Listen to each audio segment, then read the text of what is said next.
सुनिए, हमारी इंद्रिय मन बुद्धि से परे क्यों हुआ? मुसीबत खड़ी हो गई हम लोगों के लिए। यदि हमारी इंद्रिय मन बुद्धि के अंतर्गत रहता तो हमारे लिए बड़ी आसानी थी, हम जान लेते।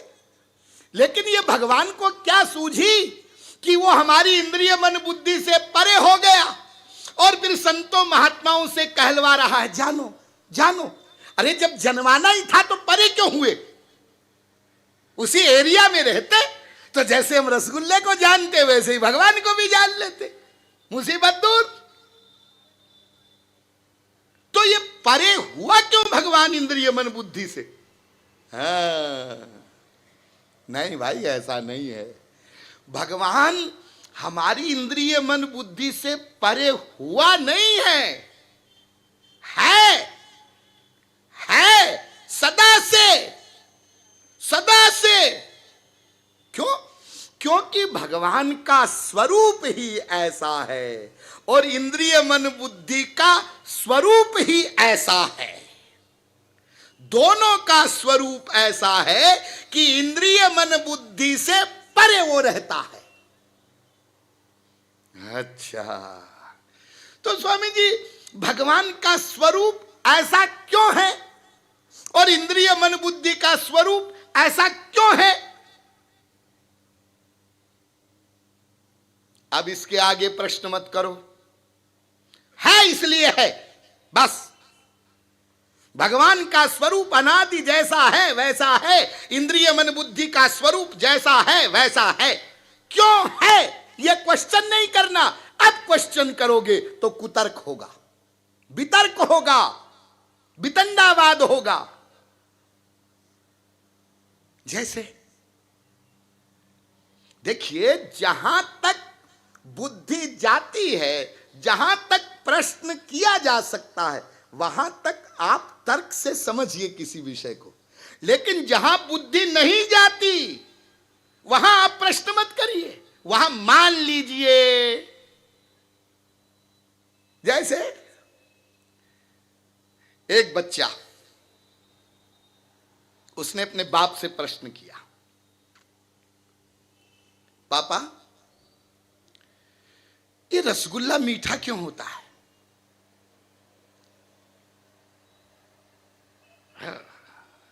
विज्ञान के जमाने का बच्चा है, प्रश्न किया उसने, रसगुल्ला मीठा क्यों होता है? तो बाप ने समझा दिया, बेटा देखो, आपने घर में चीनी होती ना, चीनी, हाँ, चीनी तुम खाते हो, चीनी मीठी होती है, हाँ हाँ, और ये रसगुल्ला जो है ना, इसमें चीनी की चाशनी पड़ी होती है, तो चीनी मीठी, इसलिए रसगुल्ला मीठा होता है। समझ गए? हाँ समझ गया पापा, समझ गया। लेकिन पापा एक बात बताइए, ये चीनी मीठी क्यों होती है? उसका भी तो कोई कारण होगा। हाँ बेटा, देखो तुमने गन्ना चूसा, गन्ना ईख, हाँ, और गन्ने का रस मीठा होता है ना, हाँ हाँ, और गन्ने के रस से बनी चीनी, हाँ, तो गन्ने का रस मीठा इसलिए चीनी मीठी। समझ गए? हाँ पापा समझ गया, गन्ने के रस से बनी चीनी, रस मीठा इसलिए चीनी मीठी। लेकिन पापा एक बात बताइए, ये गन्ने का रस मीठा क्यों?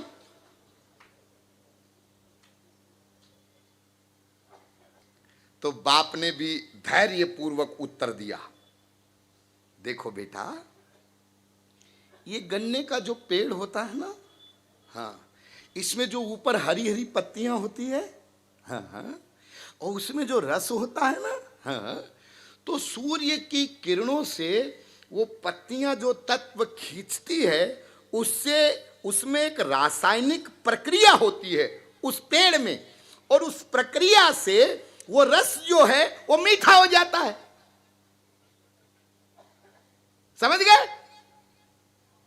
हाँ पापा। लेकिन पापा एक बात बताइए, ये गन्ने के पेड़ में ही ऐसी रासायनिक प्रक्रिया क्यों होती है और आग के पेड़ में क्यों नहीं होती? ये गन्ने का रस ही मीठा कैसे हुआ?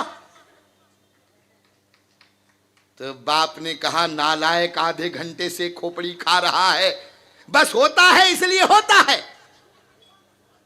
अब इसके आगे क्वेश्चन मत करना। मैंने जहां तक बुद्धि जाती है समझा दिया, वो होता है इसलिए होता है, बस होता है, आगे क्वेश्चन नहीं होगा। 2 और 2 4 कैसे होते तेरे समझ में नहीं आया तो मैंने तुमको समझाया। ये 2 चॉकलेट मम्मी ने दी और 2 पापा ने दिया, अब गिन सबको, कितने हुई? 4 हुई, लेकिन 4 कैसे हुई इसका उत्तर नहीं है। ऐसे ही ध्यान दीजिए, भगवान का स्वरूप ही ऐसा है और इंद्रिय मन बुद्धि का स्वरूप ही ऐसा है कि भगवान इंद्रिय मन बुद्धि से परे है, हुआ नहीं। अच्छा अच्छा अच्छा, तो स्वामी जी ये भगवान का स्वरूप कैसा है और इंद्रिय मन बुद्धि का स्वरूप कैसा है, ये विषय बहुत गहरा है, बहुत गहन। मैं थोड़ा सा दिग्दर्शन आपको कराने का प्रयास करूंगा। ब्रह्म का स्वरूप क्या है और इंद्रिय मन बुद्धि का स्वरूप क्या है, हम साथ साथ चलेंगे। खास खास बातें हम आपको बताएंगे, डिटेल बहुत लंबा है। भगवान के स्वरूप की पहली बात सुनिए, पहली विशेषता, वो भगवान चाहे राम रूप में हो, चाहे कृष्ण रूप में हो, चाहे निराकार हो, चाहे परमात्मा के रूप में हो, चाहे सर्वव्यापक रूप में हो, किसी भी रूप में भगवान हो, वो दिव्य होता है। वेद कहता है, दिव्यो ह्यमूर्तः स बाह्याभ्यंतरो यजः अप्राणो ह्यमनः शुभ्रो ह्यक्षरात् परतः परः। भगवान दिव्य हैं, बृहत् तद दिव्यम अचिंत्य रूपम। फिर वेद कहता है उसका दिव्य स्वरूप है, गुणात् परम वेदनते स्वरूपम। भागवत वेद व्यास जी कहते हैं कि भगवान तमोगुण, रजोगुण, सत्वगुण, तीनों गुणों से परे, गुणात् परम, यानी दिव्य है, इसलिए भेदनते स्वरूपम।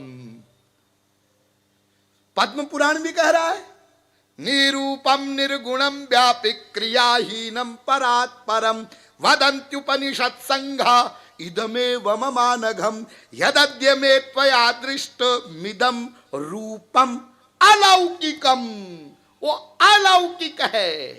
गीता कह रही है परम ब्रह्म परम धाम पवित्रम परमं भवान पुरुषम शाश्वतम दिव्यम। वो दिव्य है। फिर गीता कहती है जन्म कर्म च मे दिव्यम।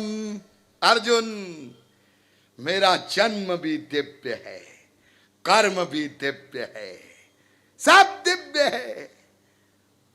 तो भगवान दिव्य है, स्पिरिचुअल है, अलौकिक है, और हमारी इंद्रिय मन बुद्धि लौकिक है। हमारी बुद्धि प्राकृत, मटीरियल, हमारा मन प्राकृत, हमारी इंद्रियां प्राकृत, सब कुछ प्राकृत, और भगवान दिव्य। स्वामी जी एक बात बताइए, ये दिव्य कैसा होता है? दिव्य होता कैसा है? दिव्य जैसा होता है वो बताया नहीं जा सकता। क्यों नहीं बताया जा सकता? अरे आप इतना डिटेल में सब कुछ बता रहे हैं तो जरा दिव्य क्या होता है ये भी बता दीजिए। ना ना ना, ये शब्दों में बताया नहीं जा सकता। क्यों नहीं बताया जा सकता है? अरे दिव्य को छोड़िए, मैं मटेरियल जगत का एक एग्जाम्पल आपके सामने रखता हूं।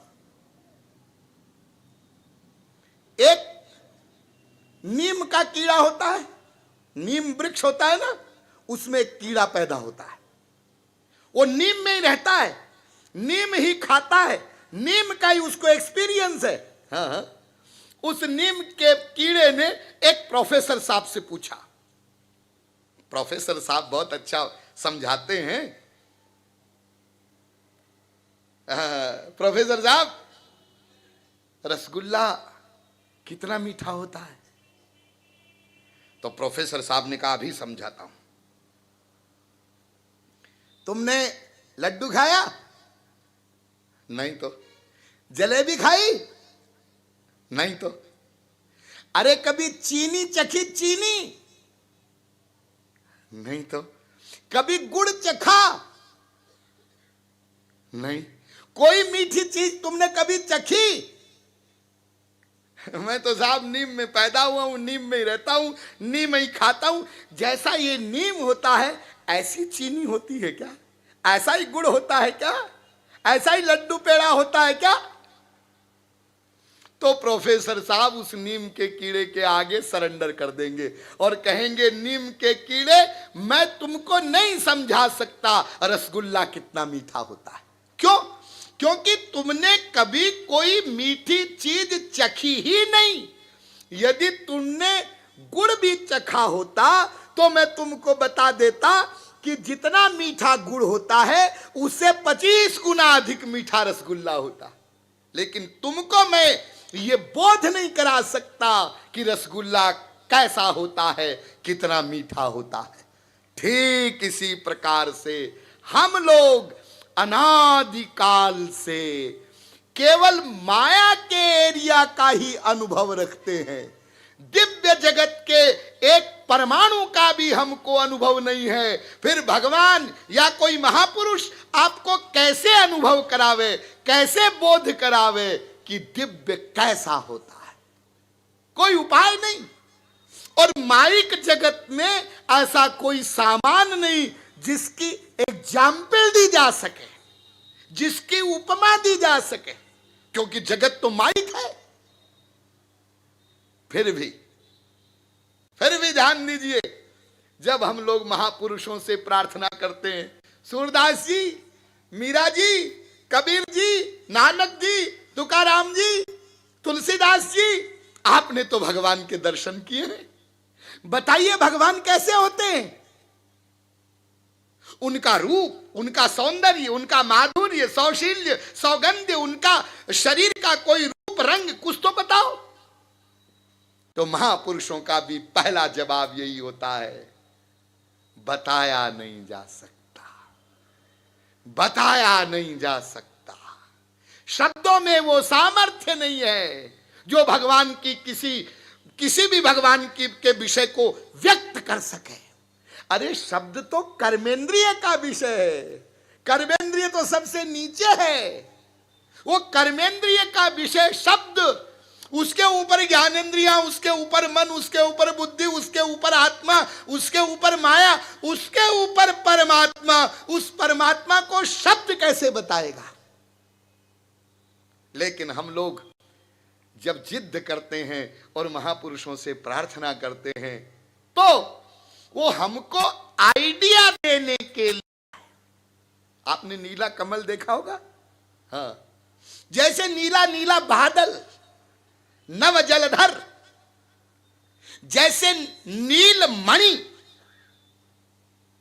नीलमणि आपने न देखी होगी, लेकिन नील कमल और नव जलधर, नीला बादल, ये तो आपने देखा होगा। हाँ, क्या भगवान राम के शरीर का रंग नील कमल और नीले बादल जैसा होता है? तब तो भगवान दो कोड़ी के हो गए। अरे हम लोग रोज नीले बादल देखते हैं, नील कमल देखते हैं, हमारे शरीर का एक रोया भी खड़ा नहीं होता। और भगवान के शरीर का माधुर्य, सौंदर्य, उनका रंग तो ऐसा है कि बड़े बड़े परमहंस देखते ही धराशायी हो जाते हैं, बेहोश हो जाते हैं। तो क्या उनके शरीर का रंग आदि इन वस्तुओं जैसा है? ये तो माइक पदार्थ है। हाँ, इन वस्तुओं जैसा नहीं है। ये तो महापुरुषों ने हम लोगों को आइडिया देने के लिए एक जबरदस्ती खाना पूर्ति की है। लेकिन भगवान का सौंदर्य कैसा, रूप कैसा, इसके विषय में केवल एक वाक्य बोला जा सकता है, बस जैसा है वैसा है। जब तुम दर्शन करोगे तब तुमको पता चलेगा कि भगवान का सौंदर्य कैसा है, उसके पहले नहीं पता चलेगा। जैसे नीम का कीड़ा जब रसगुल्ला खाएगा तब पता चलेगा रसगुल्ला कैसा मीठा होता है, उसके पहले पता नहीं चलेगा। इसलिए आप किसी महापुरुष महात्मा से कितना भी पूछें, वो बता नहीं सकते। गिरा अनयन नयन बिनुबानी, आपने रामचरितमानस में पढ़ा होगा, जब जानकी जी गई देवी की वंदना करने के लिए, भगवान राम लक्ष्मण वाटिका में आए और कुछ सखियां पीछे रह गई। उन्होंने प्रभु राम के दर्शन किए और बाद में एक सखी आई और जब वर्णन करने लगी तो जानकी जी ने पूछा, वो कैसे हैं, कैसे हैं? तो सखी कहती है, किशोरी जी क्या बताऊं, गिरा अनयन और नयन बिनु बानी। जिन आंखों ने उनके दर्शन किए उनके जिह्वा नहीं है, और जो जिह्वा बोल सकती उसके आंख नहीं है, इसलिए मैं वर्णन नहीं कर सकती। लेकिन इससे एक कदम आगे चलकर हम आपको बताते हैं, मान लो जीभ के आंख हो जाए और आंख के जीभ हो जाए तो भी नहीं बता सकते। क्यों? क्योंकि भगवान का जो रूप है, उनका जो माधुर्य है, वो प्रतिक्षण वर्धमान है। प्रत्येक अंग दूसरे अंग से अधिक सरस है, और जितनी बार उनको भक्त देखता है उतनी बार पहले से अधिक सरस अनुभव होता है। जैसे किसी सौभाग्यशाली जीवात्मा को भगवान के दर्शन हुए और उसकी दृष्टि भगवान के मस्तक पर गई, कस्तूरी तिलकम ललाट पटले, और जैसे उसकी दृष्टि वहां पड़ी, इतना सौंदर्य, ऐसे सुंदर है, दीवाना हो गया। फिर वो दृष्टि थोड़ी नीचे आई, नासिका पर गई, अरे ये तो और भी सुंदर है। भगवान के कपोलों पर, गालों पर गई, अरे कमाल हो गया, इतने सुंदर। भगवान के नेत्रों पर दृष्टि गई, अरे ये तो और भी सुंदर। जिन जिन अंगों को वो सौभाग्यशाली भक्त देखता जाएगा तो पहले अंग से अधिक सरस लगेगा, ये और सुंदर है, ये और सुंदर है, और फिर इतना विभोर हो गया कि नेत्र बंद हो गए। फिर आंख खुली, आपकी फिर देखा, अरे अब की तो और सुंदर है। फिर नेत्र बंद हुए, फिर देखा, अरे अब की तो कमाल हो गया। यानी जितनी बार वो देखता जाएगा उतनी बार उसको ये अनुभव होगा, इस बार और सुंदर झांकी, इस बार और सौंदर्य। फिर बताओ, कोई महापुरुष वर्णन करे तो भी क्या करे, क्योंकि उसका एक्सपीरियंस तो प्रतिक्षण वर्धमानम है। इसलिए दिव्य कैसा होता है ये बताया नहीं जा सकता है। ये तो आपको जब दिव्य जगत का अनुभव होगा तब आपको पता चलेगा। अभी तो आप केवल इतना समझिए कि हमारी इंद्रिय मन बुद्धि प्राकृत है और भगवान दिव्य हैं। तो प्राकृत इंद्रिय मन बुद्धि का भगवान सब्जेक्ट नहीं है, उसका सब्जेक्ट नहीं है। प्राकृत इंद्रिय मन बुद्धि भगवान को ग्रहण नहीं कर सकती। जैसे देखिए हमारी आंखें, हाँ, इन आंखों से हम देखते हैं, हाँ हाँ, ये आंखें रूप ग्रहण करती है, रूप। हाँ हाँ, लेकिन रूप कैसा हो? प्राकृत। ध्यान दीजिए, प्राकृत आंखें प्राकृत रूप को ग्रहण करेगी, प्राकृत कान प्राकृत शब्दों को ग्रहण करेंगे, प्राकृत मन प्राकृत विषय को सोचेगा, प्राकृत बुद्धि प्राकृत सब्जेक्ट में डिसीजन देगी। हां, तो जब हमारी इंद्रिय मन बुद्धि प्राकृत है तो दिव्य भगवान को ग्रहण कैसे करेगी? कर नहीं सकती।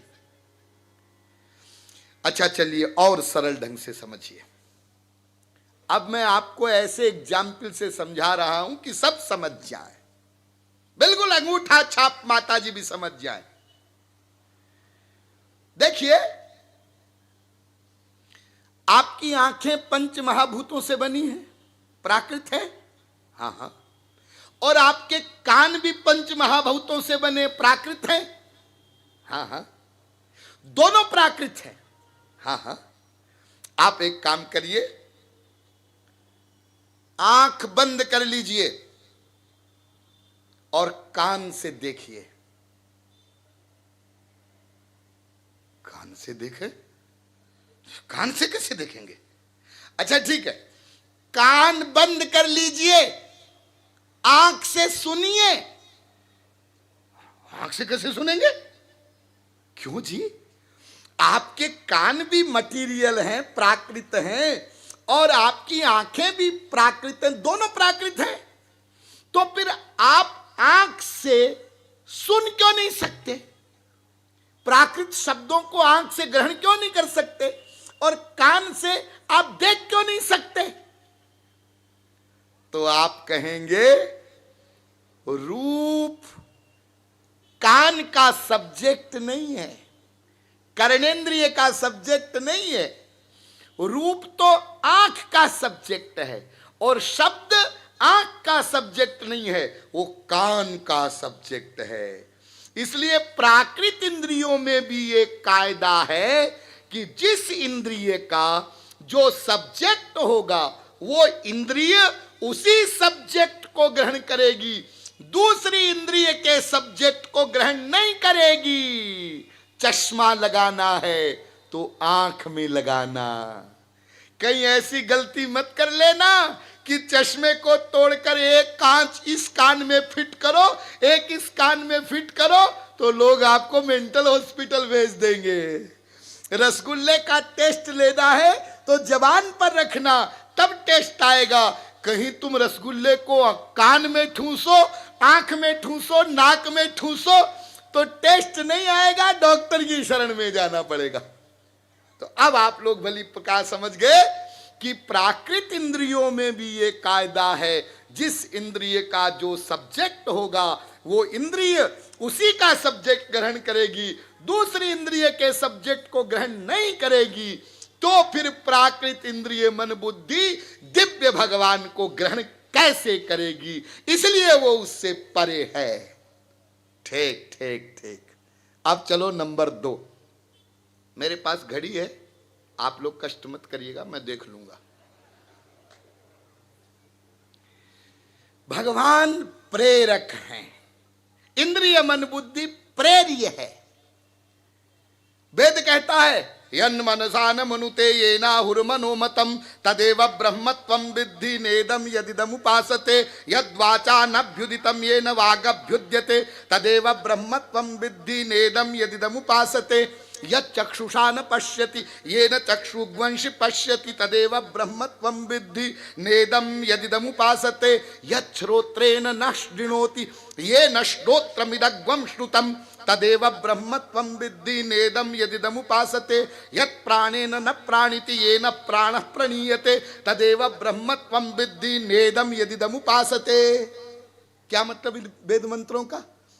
प्रेरक भगवान से प्रेरित होकर के प्रेर्य इंद्रिय मन बुद्धि अपना अपना वर्क करते हैं। वाणी को वक्तृत्व शक्ति भगवान से मिलती है, आंख को देखने की शक्ति भगवान से मिलती है, कान को सुनने की शक्ति भगवान से मिलती है, नासिका को सूंघने की शक्ति भगवान से मिलती है, रसना को रस लेने की पावर भगवान से मिलती है, त्वचा को स्पर्श करने की पावर भगवान से मिलती है, मन को सोचने की पावर भगवान से मिलती है, बुद्धि को डिसीजन करने की पावर भगवान से मिलती है। भगवान के द्वारा, उसके प्रेरणा से, उसकी पावर से इंद्रिय मन बुद्धि अपना अपना वर्क करते हैं। वेद कहता है सर्वा जीवे सर्व संस्ते बृहंते अस्मिन हंसो भ्राम्यते ब्रह्मचक्रे पृथगात्मानं प्रेरितारंच मत्वा।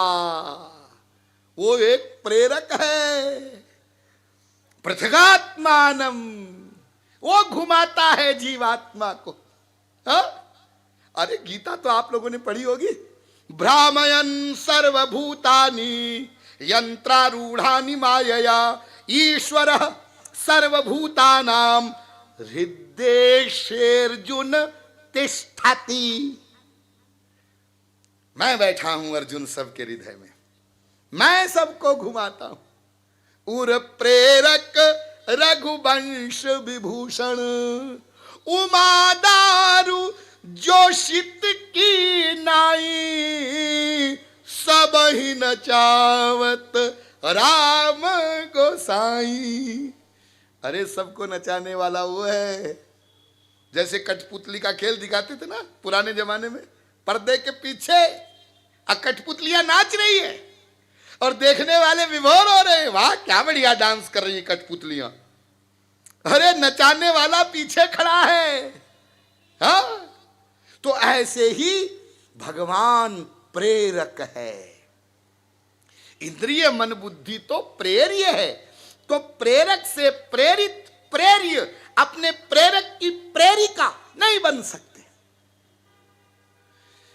आप लोग कहेंगे स्वामी जी बड़े कठिन शब्द हैं ये, प्रेरक प्रेर्य।